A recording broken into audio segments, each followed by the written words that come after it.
Baik, Assalamualaikum warahmatullahi wabarakatuh. Anak-anak sekalian, jumpa lagi pada pembelajaran ilmu pengetahuan alam. Untuk kesempatan kali ini, kelas 8, kita akan melanjutkan pembahasan mengenai sistem gerak pada manusia. Kalau pada pertemuan sebelumnya, yaitu tentang mengenal rangka, maka pada bagian yang kedua ini, kita akan mengenal otot sebagai alat gerak aktif. Jadi ini masih seputar tentang pembahasan sistem gerak manusia. Anak-anak sekalian, otot itu adalah bagian sistem rangka atau sistem gerak yang berfungsi sebagai alat gerak aktif. Nah, kalau kita telusuri terdapat lebih dari 600 buah otot pada tubuh manusia, di mana sebagian besar otot dilekatkan pada tulang-tulang kerangka oleh tendon, dan sebagian kecil ada yang melekat di bawah permukaan kulit atau subkutan. Nah, sebelum kita mempelajari lebih jauh tentang macam-macam otot, bagaimana cara kerja otot, kita harus memahami bahwa otot itu mempunyai beberapa sifat.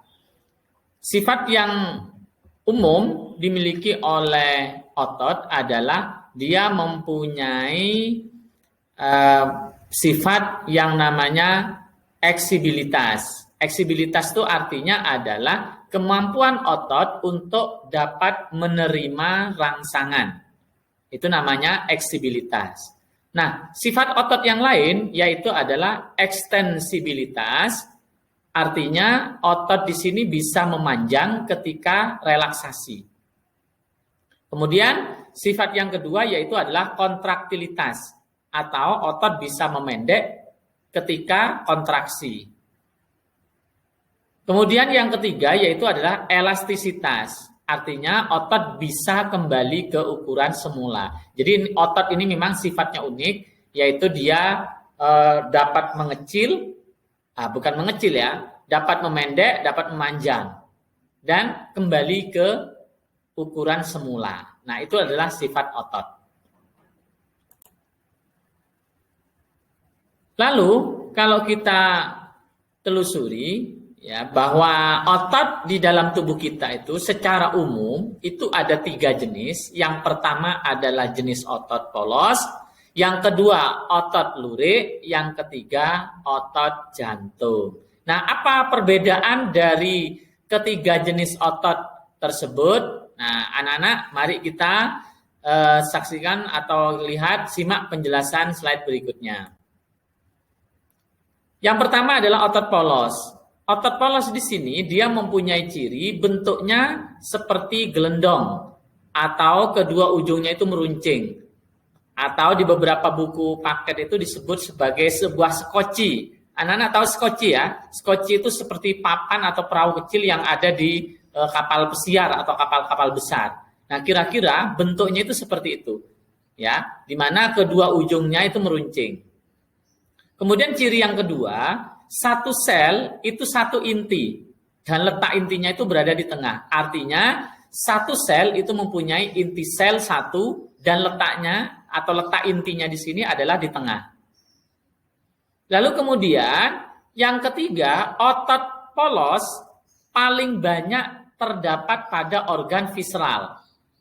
Ya. Kemudian yang keempat, sifat kerjanya secara tidak sadar atau di luar kesadaran, sehingga tanggapan terhadap rangsangan lambat atau tidak cepat. Nah, misalnya contoh terdapatnya otot polos ini pada lambung, pada usus, atau pada organ-organ pencernaan kita. Ya, nah organ pencernaan kita itu kerjanya secara tidak sadar atau di luar kendali kita. Ya. Misalnya kita habis makan. Nah, bagaimana proses pencernaan makanan terjadi? Kan tanpa kita suruh.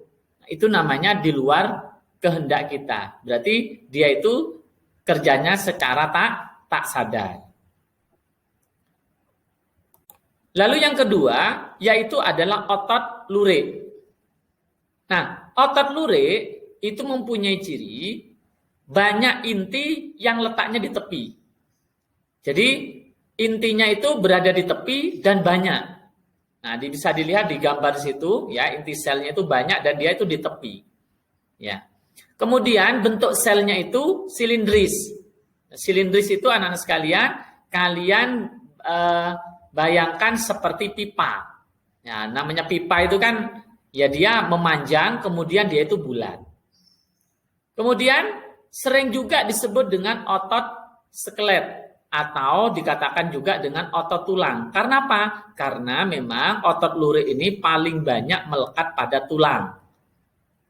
Kemudian serabut otot itu mudah terlihat karena tersusun secara serat lintang.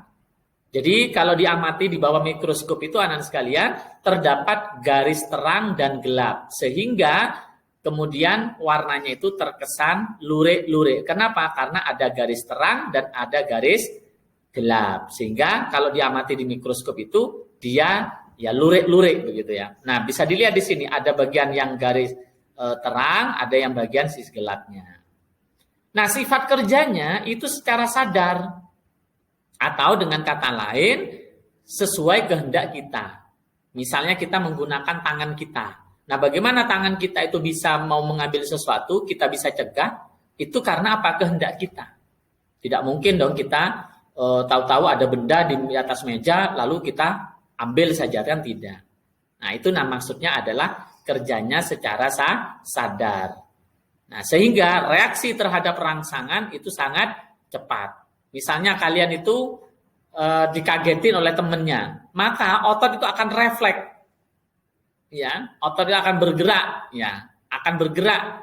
Kemudian tangan kalian itu mungkin akan seperti memukul, begitu ya. Itu artinya adalah kerjanya secara sadar.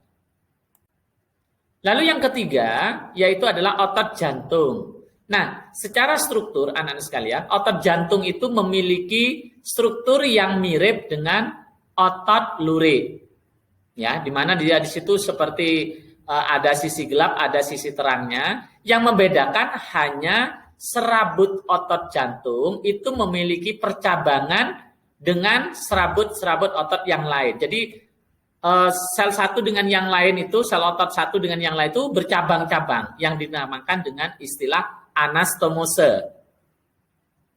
Kemudian otot jantung itu menggerakkan jantung dan jenis sarafnya adalah saraf otonom. Kemudian kerjanya atau sifat kerjanya itu adalah secara tak sadar. Jantung kita kan berdetak itu secara tak sadar, di luar kehendak kita. Masa kita kemudian suruh berhenti jantung, kan tidak. Dia akan bergerak atau berdetak terus. Kenapa? Karena kerjanya secara tak sadar atau di luar kehendak kita. Itu anak sekalian penjelasan tentang otot polos, otot lurik, dan otot jantung. Lalu bagaimana tentang cara kerja otot? Nah, cara kerja otot, ya ini kurang kata kerja ya. Bagaimana cara kerja otot? Yang pertama, otot itu kerjanya secara sinergis. Nah, apa maksudnya? Kerja otot sinergis itu maksudnya adalah otot yang bergerak bersama dalam arah yang sama. Jadi kedua otot berkontraksi dan relaksasi itu bersamaan. Itu namanya sinergis. Jadi sinergis seperti dikatakan kerjasama.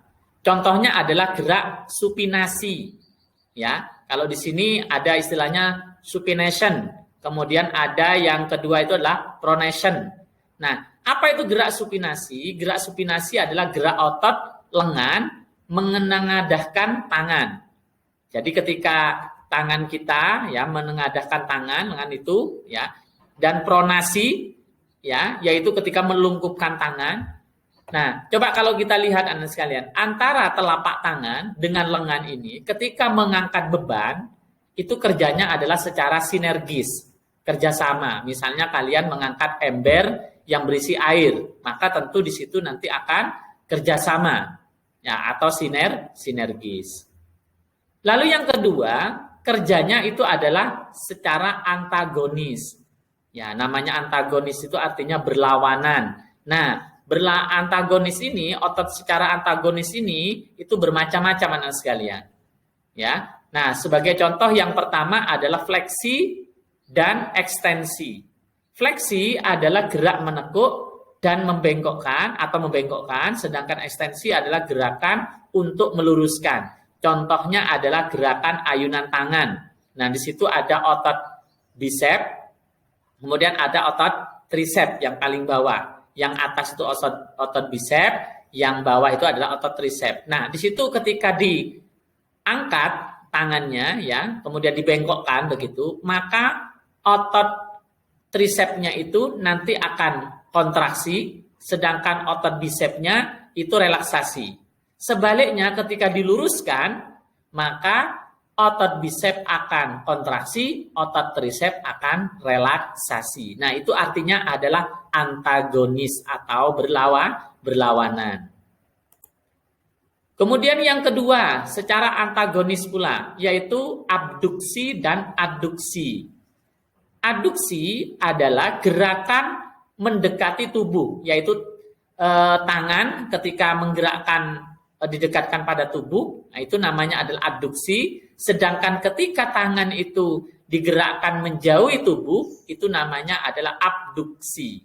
Nah, bisa dilihat di gambar ini sesuai anak panah. Kalau yang adduksi, ya double D ya, adduksi, gerakan tangan mendekati tubuh, sedangkan abduksi itu adalah gerakan tangan menjauhi tubuh. Ini dilihat dari tanda panahnya. Berikutnya, kerja otot secara antagonis, yaitu elevasi dan depresi. Ya, elevasi adalah gerakan mengangkat, depresi adalah gerakan menurunkan. Contohnya gerakan mengangkat muka seperti gambar itu adalah elevasi, ya. Kemudian ada otot depresi yaitu menundukkan muka. Nah, ini contoh kerja otot secara antagonis anak-anak sekalian. Yang terakhir yaitu kerja otot secara antagonis yang dikenal dengan istilah inversi dan eversi.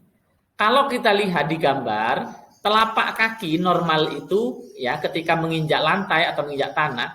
Nah, kira-kira seperti ini gambarnya, dia lurus. Tetapi ketika dibengkokkan ke kiri, ya ini misalnya kaki kanan ya, dimasukkan ya digerakkan masuk sesuai tanda panah, itu namanya inversi. Sedangkan ketika menjauhi atau ke kanan atau keluar itu adalah eversi. Jadi inversi adalah gerak memiringkan telapak kaki ke dalam tubuh, ya itu namanya inversi, jadi masuk begitu ya. Kemudian eversi adalah gerakan kemiringan telapak kaki keluar. Nah, penyebutan inversi dan eversi anak sekalian ini hanya untuk pergelangan kaki saja. Ya, itu kinerja dari otot ya, ada yang secara sinergis, ada yang secara antagonis. Kalau yang antagonis itu ada tadi ada pronasi, ya, kemudian ada elevasi, kemudian ada abduksi dan adduksi, ada elevasi dan depresi, ada inversi dan eversi. Nah, ternyata sebagaimana tulang kemarin, bahwa otot juga mengalami gangguan ataupun penyakit. Nah, apa saja? Ada beberapa gangguan yang bisa kita jelaskan pada kesempatan kali ini. Yang pertama adalah gangguan pada otot yang dikenal dengan istilah atrofi atau atrofi. Apa itu atrofi? Atrofi adalah keadaan otot menjadi sangat kecil. Jadi ukurannya itu mengecil sehingga tidak mampu berkontraksi. Nah, ini biasanya terjadi anak-anak sekalian ketika otot itu jarang digunakan. Misalnya mungkin ada saudara atau lihat orang lain yang lumpuh, yang tidak bisa berjalan pakai kursi roda, itu pasti kakinya akan mengecil. Kenapa? Karena ototnya mengecil. Nah, itu yang dinamakan dengan atrofi. Kemudian yang kedua, yaitu dikenal dengan istilah fasikulasi. Apa artinya? Fasikulasi adalah keadaan otot menjadi tegang secara tiba-tiba atau secara spontan yang dikenal dengan istilah kejang otot. Barangkali anak-anak pernah mengalami waktu tidur malam hari, ternyata tiba-tiba pada bagian betis itu terasa kaku atau kram begitu, atau kejang begitu, atau tegang. Nah, itu namakan dengan fasikulasi. Lalu yang ketiga, gangguan pada otot dikenal dengan istilah titanus atau tetanus ya, di mana keadaan otot yang kejang karena terus-menerus menerima rangsangan, dan penyakit tetanus ini disebutkan oleh bakteri Clostridium tetani, yaitu bakteri yang menghasilkan zat berupa asetilkolin sehingga otot terus terangsang untuk berkontraksi. Nah, anak-anak sekalian, kalau tetanus ini terjadi pada masih masa balita atau bayi, nah ini berbahaya. Kenapa? Karena nanti kalau kejang-kejang terus itu nanti akan menghambat pertumbuhan dari otot itu tersebut, sehingga nanti dia akan mengalami terhambat pertumbuhannya. Nah, kira-kira itu anak sekalian. Untuk gangguan yang lain, kalian bisa baca dari sumber buku yang lain, buku paket atau googling dari internet, itu dipersilahkan.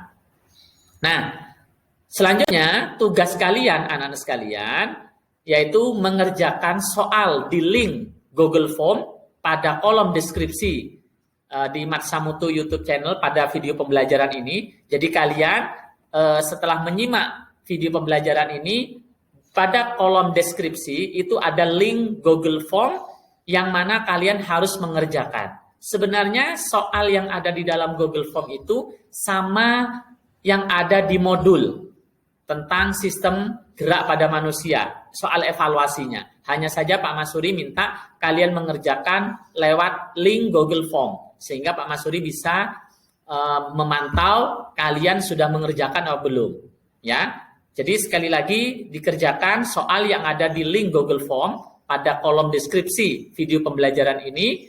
Ya, jika kalian tidak menonton, maka kalian tidak akan mengetahui link Google Form-nya. Ya. Lalu anak-anak sekalian, dari pemaparan Pak Masuri hari ini, jika ada yang mau bertanya atau ada kendala, silakan kalian bisa bertanya lewat nomor WhatsApp di 085 790 714 007. Sekali lagi di nomor 085 790 714 007. Mungkin itu anak-anak sekalian yang bisa Pak Masuri sampaikan. Terima kasih sekali lagi. Mohon maaf kalau ada kekurangan. Jangan lupa kalian tetap semangat untuk belajar walau belajar dari rumah. Sekian. Assalamualaikum warahmatullahi wabarakatuh.